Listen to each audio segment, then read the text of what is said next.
तो जब बच्चे जाते हैं पेपर देने और उनको समझ नहीं आता है कि साहित्यिक परिचय कैसे लिखें। बहुत सारे बच्चों के मन में कंफ्यूजन भी है कि हम साहित्यिक परिचय कैसे लिखें। उसी कंफ्यूजन को दूर करते हुए आज हम बताएंगे कि भाई साहित्यिक परिचय आपको कैसे लिखना है। ठीक है, तो सबसे पहले हम पेपर को ही देखते हैं कि आखिर इसमें पूछता क्या है, ऐसा क्या पूछता है जो आप इतना कंफ्यूज हैं। तो यहां पर क्वेश्चन नंबर 5 में आप देखेंगे तो लिखा है कि किसी एक लेखक का साहित्यिक परिचय देते हुए उनकी कृतियों का उल्लेख कीजिए। अधिकतम शब्द सीमा 80 शब्द। अब बच्चों के मन में ये सवाल आता है कि क्या हम एकदम 80 शब्द गिन करके लिखें। ठीक है, यानी हम 80 शब्द से ज्यादा लिखेंगे तो इसका मतलब है कि हमारे अंक कट जाएंगे, या कम लिखेंगे तो भी अंक कट जाएंगे। यानी 80 शब्दों की अगर हम बात करें तो 80 का मतलब ये होता है कि बहुत ज्यादा आपकी 10 लाइन।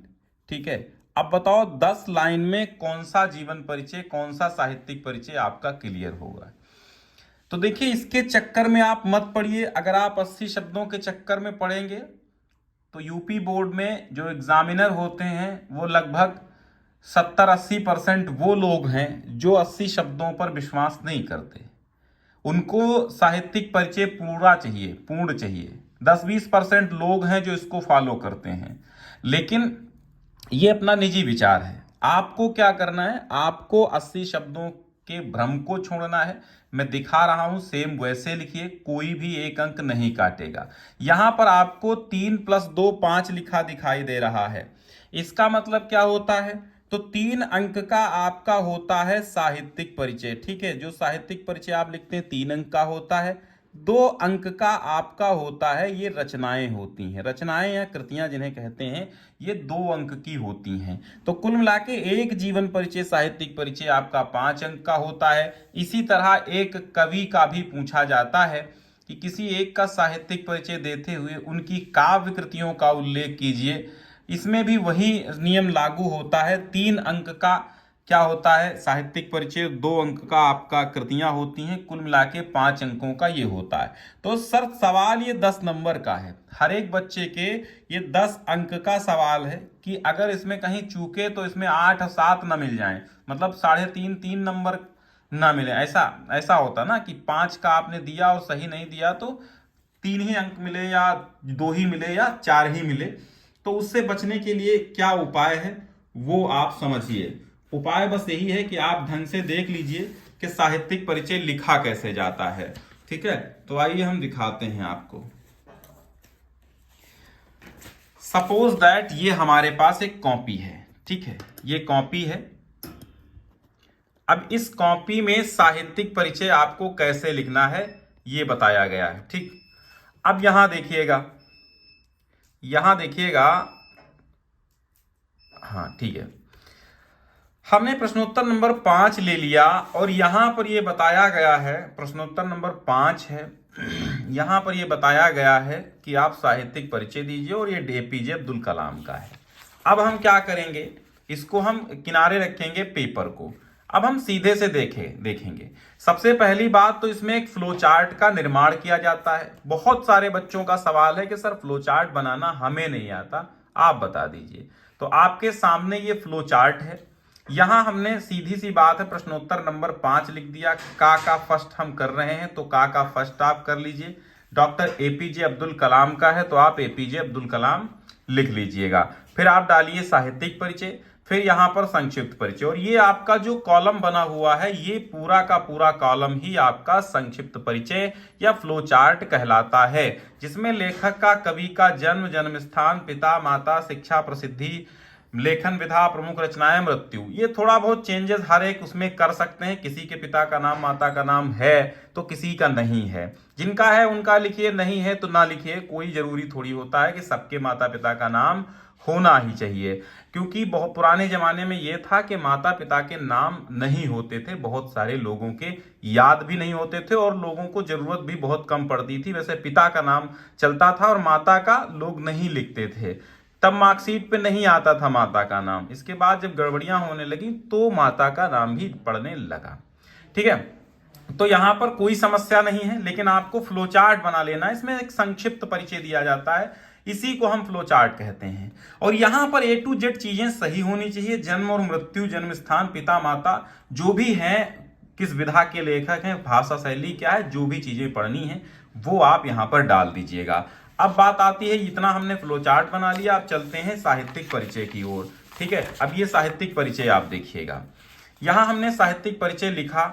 अब यहाँ 1 2 3 4 5 6 7 लगभग 7 के आसपास एक लाइन में शब्द हैं। और 1 2 3 4 5 6 7 8 9 10 11 12 13 14 15 16 17, यानी कि लगभग 120 शब्द यहीं पर हैं, 100 प्लस शब्द यहीं पर हैं। तो क्या हम इतना नहीं लिखेंगे? हमें लिखना है कि अच्छा साहित्यिक परिचय लिखने के लिए पहले आप डालेंगे हेडिंग साहित्यिक परिचय, फिर आप लिखेंगे भारत रत्न अब्दुल कलाम जी का पूरा नाम अबुल फकीर जैनुलाब्दीन अब्दुल कलाम है।